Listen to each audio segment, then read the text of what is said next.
Estimados irmãos e irmãs, o Evangelho de hoje fala de Nicodemos, que era um dos chefes dos fariseus, fazia parte lá do Sinédrio, e ele parece assim que era um dos pouquíssimos que soube descobrir que Jesus veio da parte de Deus e ele era o Messias.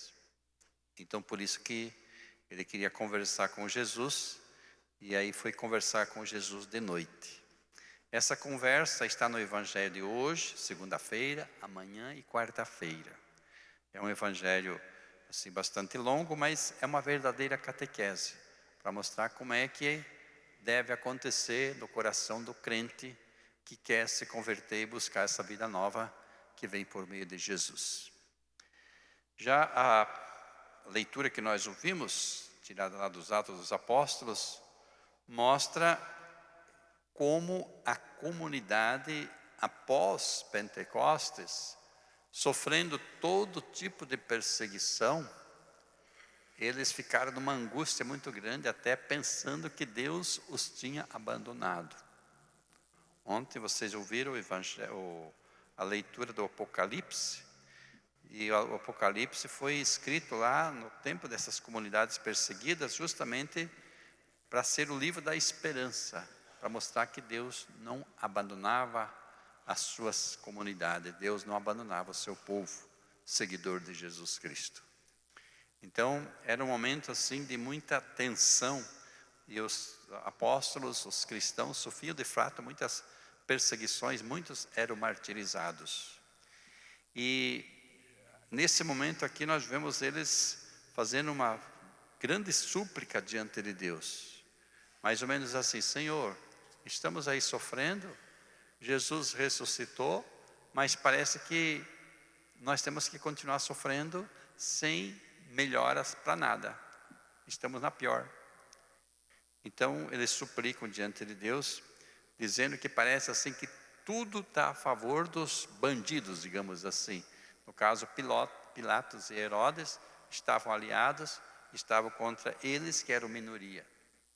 E é muito interessante observar isso, porque dá a impressão assim que Deus muitas vezes parece abandonar o seu povo. Muitas vezes na Bíblia a gente vê isso. Deus parece nos abandonar e nós ficamos na pior, achando que Deus esqueceu de nós.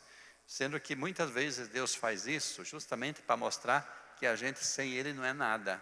E que é justamente na nossa fraqueza que Ele mostra a sua força. É justamente na hora que a gente se sente na pior, às vezes até entregue aí aos inimigos, que pode até nos martirizar, que Deus mostra que Ele é Deus. Então foi o que aconteceu aqui. Eles nessa súplica: Senhor, Tu criaste o céu, a terra e o mar, e tudo que neles existe. E fala das maravilhas que Deus realizou, né?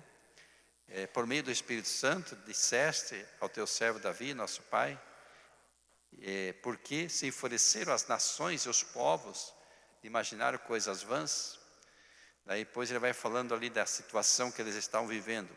E aqui nesta cidade, Herodes e Pilatos se uniram com os pagãos e o povo contra o teu servo Jesus, a fim de executá-lo.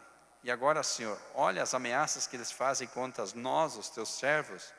Estamos assim em situação difícil, estenda a mão sobre nós, realiza curas, sinais e prodígios em nome do teu servo Jesus. Então, a oração deles foi ouvida. De imediato, sentiram aquele lugar tremer, onde eles estavam reunidos, e ficaram cheios do Espírito Santo e continuaram anunciando corajosamente a palavra de Deus. E é muito interessante observar isso, que parece assim que quanto mais eles eram perseguidos, os primeiros cristãos, mais eles se alastravam e formavam novas comunidades pelas aldeias e cidades de toda a região. E foram assim, como que sendo rastilhos de pólvora que se incendiava, e quanto mais eram as perseguições, mais Deus alastrava e fazia crescer a sua igreja. Então penso que hoje Deus também conta conosco, no sentido de nós sermos assim como os apóstolos, diante dos desafios e dificuldades, não esmorecermos. Ao contrário, sentimos que a obra é de Deus, que em nós está o Espírito Santo de Deus.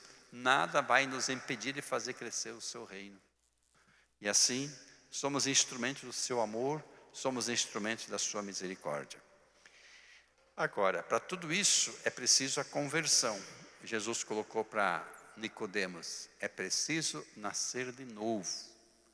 E ele falou assim, mas como é que posso eu nascer de novo, sendo eu já velho? E de fato ele era velho. Então vocês imaginem como é que um velho aí dos seus 60, 70 anos, participando lá do Sinédrio, ia mudar o seu jeito de ser, diante da novidade que representava Jesus, né? Para ele, Jesus era de fato Filho de Deus, mas ele não tinha como mostrar isso, que ele queria seguir Jesus publicamente. Ele seria no mínimo apedrejado. Então, é quando a gente está assim preso às estruturas, aquele estilo de vida que a gente leva sempre, que Deus pede para nós mais um passo na conversão, e a gente diz, Senhor, será que eu já não estou convertido o suficiente? Será que eu já não estou com a salvação garantida? Mas Deus sempre nos desafia a nos despojarmos de novo, a nascer de novo, a se deixar de novo encher desse Espírito Santo, esse Espírito que renova todas as coisas. Então, nesse sentido, como Nicodemos, ele se dispôs a caminhar com Jesus, mas tinha esse medo. Então, que nós não tenhamos esse medo.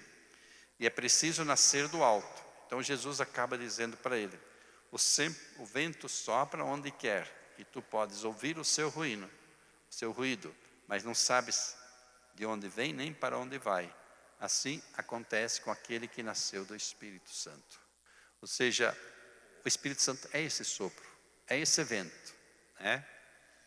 Lá em 1958, quando foi eleito o Papa João XXIII, já idoso, então pensava assim, vamos achar um Papa tampão aí para substituir o Papa Pio XII, né, que tinha sido muito importante desde a Segunda Guerra Mundial.